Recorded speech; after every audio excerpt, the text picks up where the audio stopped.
Green card के लिए $1 lakh bond देने की बात सुनकर कई लोगों को लगा कि अब अमेरिका में बसने का सपना और मुश्किल हो जाएगा। लेकिन इस पूरी कहानी में एक बहुत बड़ा कानूनी पहलू भी है, जिस पर अभी बाकी और काफी बहस चल रही है। यानी ये जरूरी नहीं है कि जो प्रपोजल सामने आया है वो उसी रूप पे लागू भी हो जाए।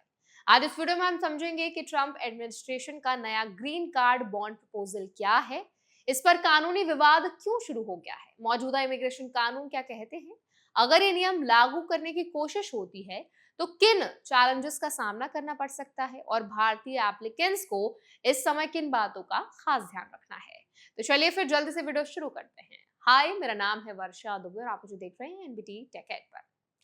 सबसे पहले समझना जरूरी है कि अभी ये केवल एक प्रपोज्ड पॉलिसी है, यानी ये कोई लागू हो चुका नियम नहीं है। ट्रम्प एडमिनिस्ट्रेशन ऐसा सिस्टम लाने पर विचार कर रही है जिसमें कुछ ग्रीन कार्ड एप्लीकेंट से लगभग $1 लाख का बॉन्ड जमा कराने की बात की जा रही है। इस प्रपोजल का एम ये बताया जा रहा है कि अमेरिका आने वाले व्यक्ति आर्थिक रूप से खुद को संभाल सके और फ्यूचर में सरकारी सहायता पर डिपेंडेंट ना हो।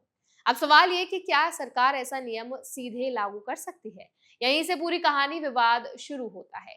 इमिग्रेशन मामलों के अनुभवी वकील चार्ल्स कुक का कहना है कि अमेरिकी कानून कुछ सीमित कंडीशंस में पब्लिक चार्ज बॉन्ड की अनुमति जरूर देता है, लेकिन वो हर ग्रीन कार्ड एप्लीकेंट पर एक जैसा नियम लागू लगाने की इजाजत नहीं देता।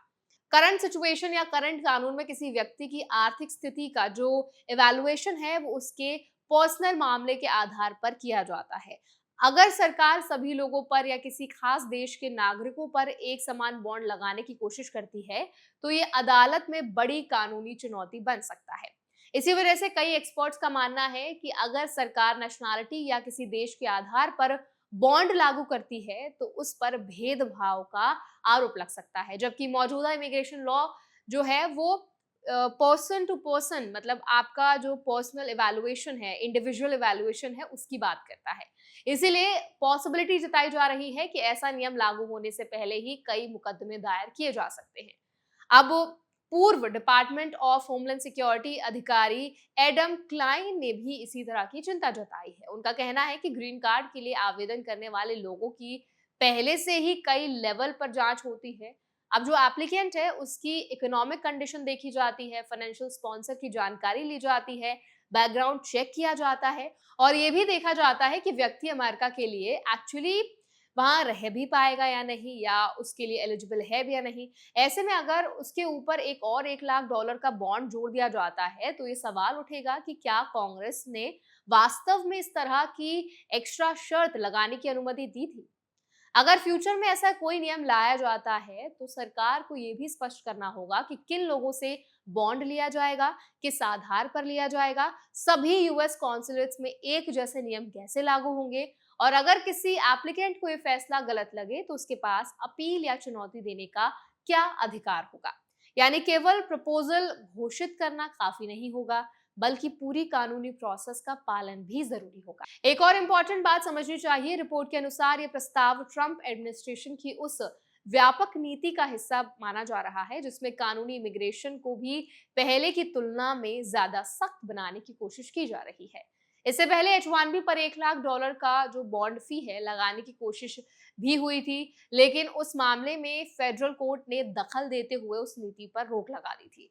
इसीलिए मान लेना कि नया ग्रीन कार्ड बॉन्ड निश्चित रूप से लागू हो जाएगा अभी सही नहीं होगा।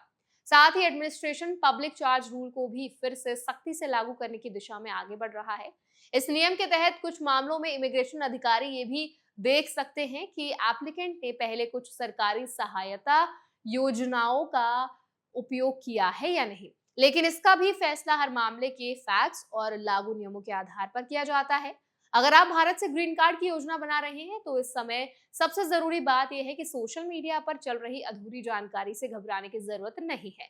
अभी $1 लाख बॉन्ड कोई लागू नियम नहीं है जब तक सरकार ऑफिशियली नियम जारी नहीं करती और कानूनी प्रोसेस पूरी नहीं होती, तब तक मौजूदा ग्रीन कार्ड एप्लीकेशन पहले से लागू नियमों के अनुसार ही आगे बढ़ेंगे। तो आई होप ये वीडियो आपके लिए हेल्पफुल रही होगी। अब इस वीडियो के बाद अगर आपके मन में कोई सवाल है, कोई क्वेश्चन आप हमसे करना चाहते हैं तो कमेंट्स में ड्रॉप कर दें। ऐसे और वीडियोस के लिए हमारे चैनल एनबीटी टेक एड को भी जरूर सब्सक्राइब करें।